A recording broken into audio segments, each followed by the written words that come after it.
بسم الله الحمد لله وحده والصلاة والسلام على من لا نبي بعده وأشهد أن لا إله إلا الله وحده لا شريك له وأشهد أن سيدنا محمدا عبده ورسوله اللهم صل على سيدنا محمد وعلى آله وصحبه وبارك وسلم أما بعد فأعوذ بالله السميع العليم من الشيطان الرجيم من نفخه ونفثه وهمزه وَإِذْ نَجَّيْنَاكُمْ مِنْ آلِ فِرْعَوْنَ يَسُومُونَكُمْ سُوءَ الْعَذَابِ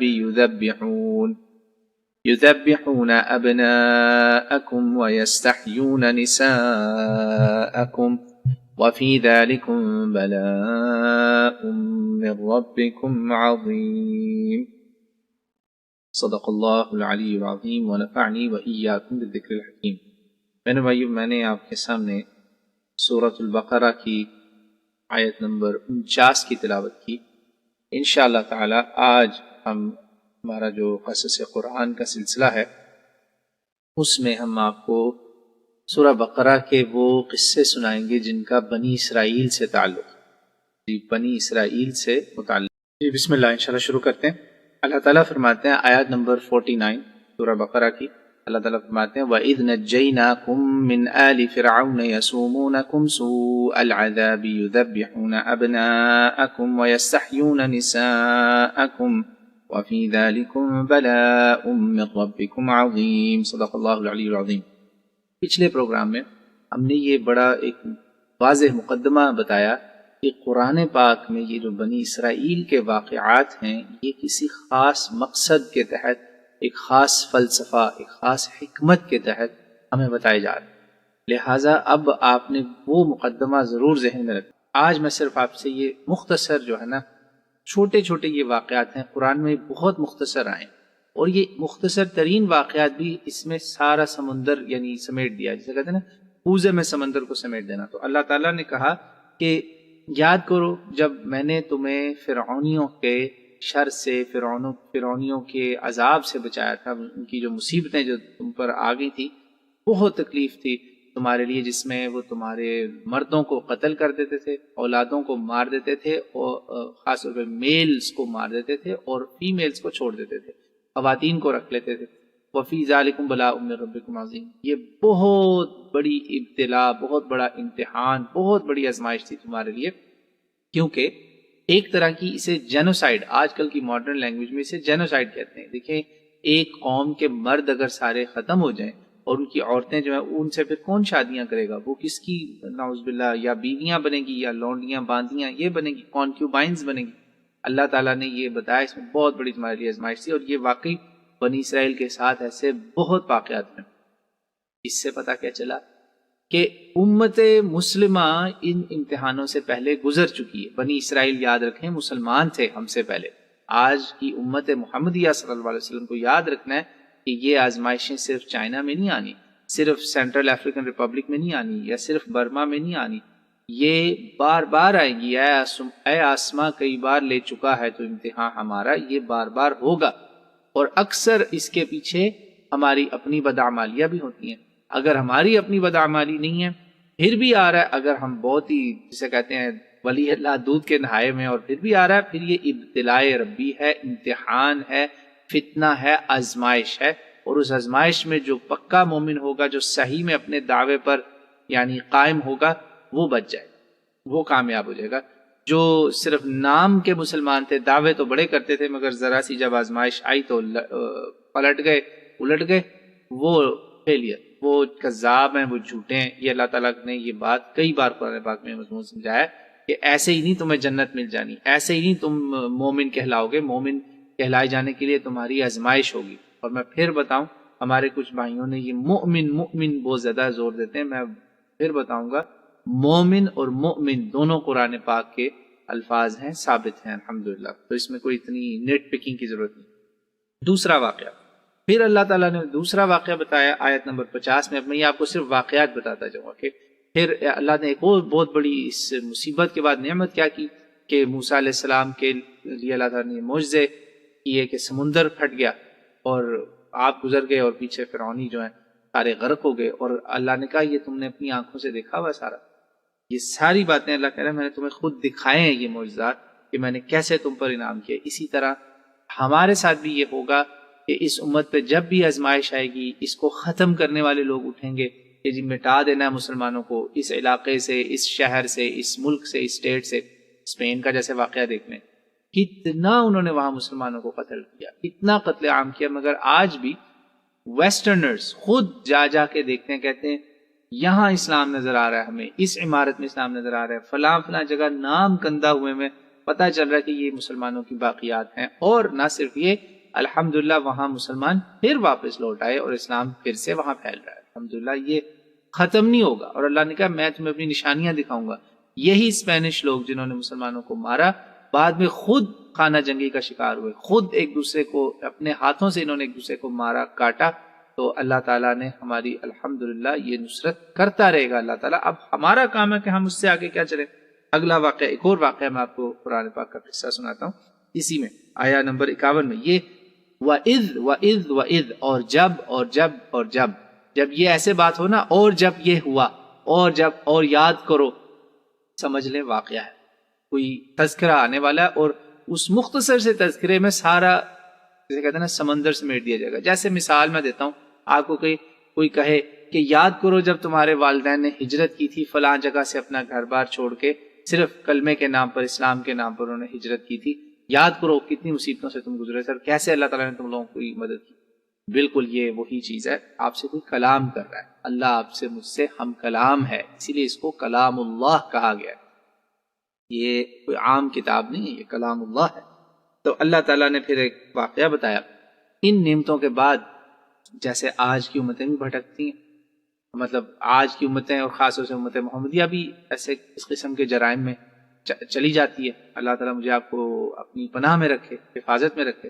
اس کی مدد کے بغیر نہیں ہم بچ سکتے. اللہ تعالیٰ نے کہا کہ پھر میں نے جب موسیٰ علیہ السلام کو 40 دن کے لیے بلایا اپنے پاس، تم نے پیچھے سے بچڑے کی پوجا شروع کر دی اور تم بڑے ظالم نکلے. پھر اس جرم کے بعد بھی میں نے تمہیں معاف کیا.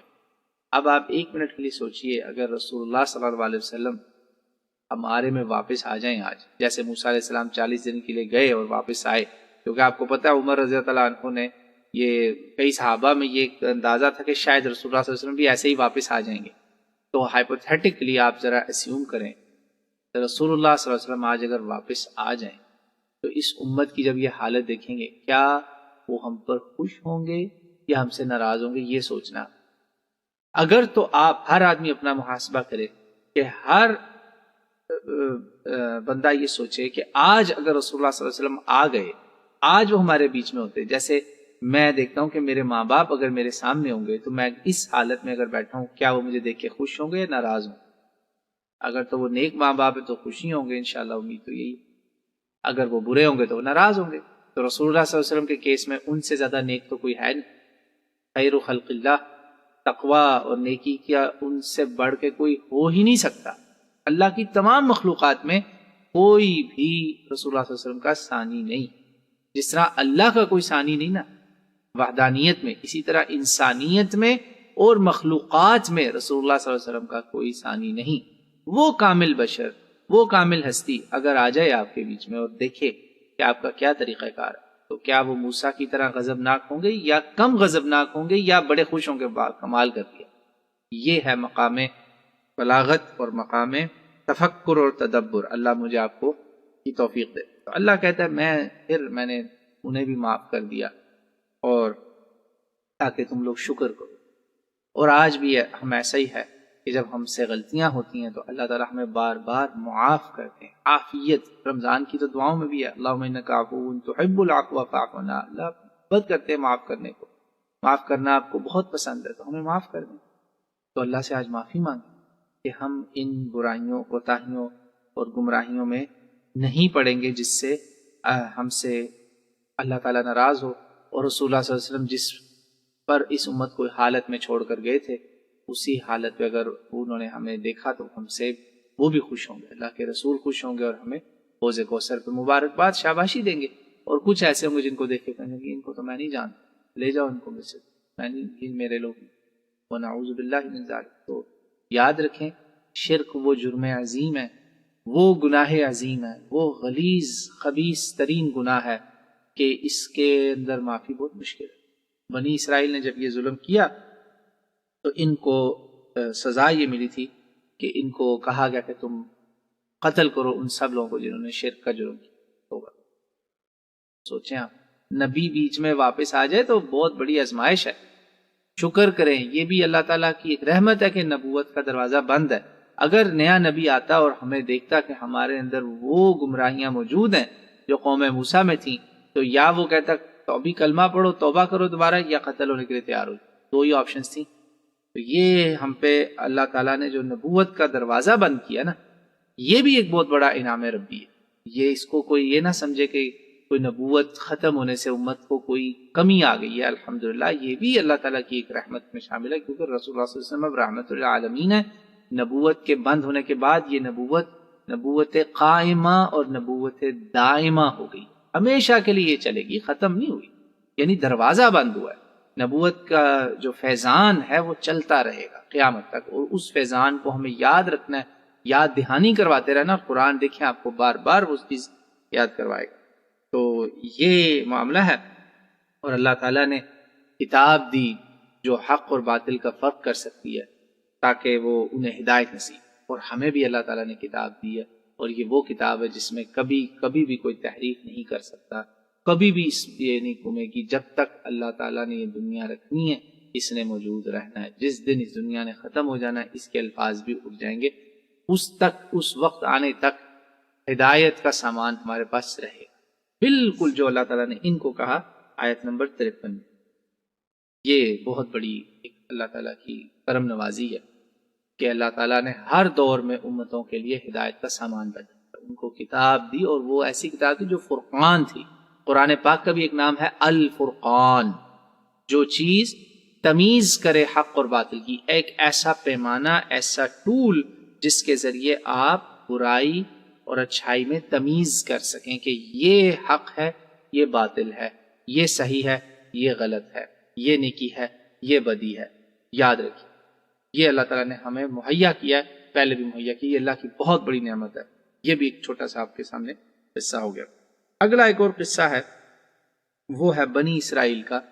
آیت نمبر 55 اور 56 کے اندر اللہ تعالیٰ نے بنی اسرائیل کی اس ڈیمانڈ کا ذکر کیا جو انہوں نے اللہ تعالیٰ سے رکھی کہ جی ہم نے رب کو دیکھے بغیر تو ماننا ہی نہیں۔ آپ دیکھیں اللہ کو دیکھنے کی ڈیمانڈ اور اللہ کو اس دنیا میں دیکھنے کی خواہش جو ہے نا، یہ ایک it's like you are playing with you are in a danger zone، دھڑام سے کسی گڑھے میں بھی گر سکتے۔ یہ ڈیمانڈ جو تھی نا اللہ تعالیٰ نے ان کو یہ نہیں برداشت کر سکے، تجلی اللہ کی ان پر آئی، تجلی ان پر نہیں آئی ایکچولی، تجلی وہاں نمودار ہوئی۔ فلما تجلی ربہ، وہ سورہ اعراف میں اسی واقعے کو اللہ تعالیٰ نے تفصیل سے کھول کے بیان کیا، یہاں اس کا اختصار سے بس اشارہ ہوا ہے، ریفرنس دیا گیا۔ سورہ الاعراف میں میں آپ کو اس کا میں بھی ریفرنس دے دیتا ہوں آپ کو، کہ تفصیل سے اگر آپ نے پڑھنا ہو، وہ ہے وَاخْتَارَ مُوسَىٰ قَوْمَهُ 70 رَجُلًا لِمِيقَاتِنَا فَلَمَّا أَخَذَتْهُمُ الرَّجْفَةُ قَالَ رَبِّ لَوْ شِئْتَ أَهْلَكْتَهُم مِّن قَبْلُ وَإِيَّايَ أَتُهْلِكُنَا بِمَا فَعَلَ السُّفَهَاءُ مِنَّا إِنْ هِيَ إِلَّا فِتْنَتُكَ تُضِلُّ بِهَا مَن تَشَاءُ وَتَهْدِي مَن تَشَاءُ أَنْتَ وَلِيُّنَا فَاغْفِرْ لَنَا وَارْحَمْنَا وَأَنْتَ خَيْرُ الْغَافِرِينَ۔ آیا 155 سورہ اعراف، 9واں سپارہ ہے، سورت کا نمبر ہے غالباً 7۔ یہ ڈیمانڈ اللہ کو جو دیکھنے کی تھی، ایک بچگانہ چیز کہہ لیں، اللہ تعالیٰ نے اس پر بھی معافی۔ پہلے وہ سب گر گئے، مر گئے تقریباً، سمجھے، وہ اللہ نے صاعقہ ان پہ آئی، یعنی رجفہ، بجلی کوئی گری، ختم ہو گئے سب۔ اس کے بعد اللہ تعالیٰ نے ان کو دوبارہ اٹھایا، ثم بعثناکم من بعد موتکم، مرے ہوئے تھے، سب مر چکے تھے، لعلکم تشکرون۔ اور بعض مفسرین کا خیال ہے کہ شاید موسیٰ علیہ السلام کو بھی اس وقت موت آئی، بعض نے کہا نہیں، اس وقت نہیں آئی جب ان کو اللہ نے کوہ طور پر کہا نا کہ وہ دیکھو تجلی اگر وہ پہاڑ سے آ گیا تو تم سہ سکتے ہو۔ موسیٰ علیہ السلام صاعقہ موسیٰ، صاعقہ موسیٰ کا مطلب بعض نے یہ لیا ماتا موسیٰ علیہ السلام، اس لیے قیامت کے دن کہتے ہیں ان کو، وہ رسول اللہ صلی اللہ علیہ وسلم نے، بعض مفسرین نے اس سے جوڑا، کیا صحیح حدیث میں نا بخاری مسلم کی، کہ میں نے موسیٰ کو مجھ سے پہلے دیکھا اللہ کے عرش کے قریب، وہ اس سے یہ مطلب لیتے ہیں کہ موسیٰ علیہ السلام ایک موت ان پر پہلے آ چکی تھی واللہ اعلم۔ تو یہ اللہ تعالیٰ نے کہا میں نے پھر تمہیں زندگی دی اور تمہیں قائم کیا، تمہیں میں نے ہدایت کا نسخہ دیا ساتھ اور باتیں بتائیں، اور تاکہ تم میرا شکر۔ اور ان پر آخری ایک دو اور نعمتوں کا ہم ذکر کر دیں، یہاں پر ہم جو بات آج ختم کریں گے، یہ قصص بنی اسرائیل ہے، سمجھ لیں قصص بنی اسرائیل آج پارٹ 2 ہو رہا ہے۔ پہلا تھا پارٹ 1 کہ کیوں، کیا وجہ ہے بھائی قرآن کے شروع میں ہی بنی اسرائیل کے قصے کہاں سے شروع ہو گئے؟ بھائی ایک عام آدمی تذبذب میں آ سکتا ہے کہ یہ قرآن میں بنی اسرائیل، جی وہ میرے آپ کے پہلے امتی ہیں، وہ پہلے نبی کی امت ہیں، رسول اللہ صلی اللہ علیہ وسلم پہلے قوم موسیٰ ہے، شریعت موسوی چلتی ہے، عیسیٰ علیہ السلام تک بھی شریعت موسوی چل رہی ہے۔ وہ اس شریعت کے ساتھ جو واقعات جڑے ہوئے ہیں وہ ہمارے لیے کیس سٹڈیز ہیں، ہمارے لیے کیس سٹڈیز ہیں، کہ تاکہ ہم ان کوتاہیوں میں، ان غلطیوں میں، ان گمراہیوں میں نہ پڑیں۔ اگر یہ ہمیں سمجھ میں آ گیا یہ مضمون، یہ قصے، تو الحمدللہ ہماری بہت بڑی اصلاح کا سامان یہاں قرآن کے آغاز میں ہی موجود ہے، الحمدللہ رب العالمین، اگر ہم سمجھیں تو۔ پھر اللہ تعالیٰ نے ایک اور بہت بڑی ان پر نعمت کی، وہ ہے بادل کی اور من و سلوا کی۔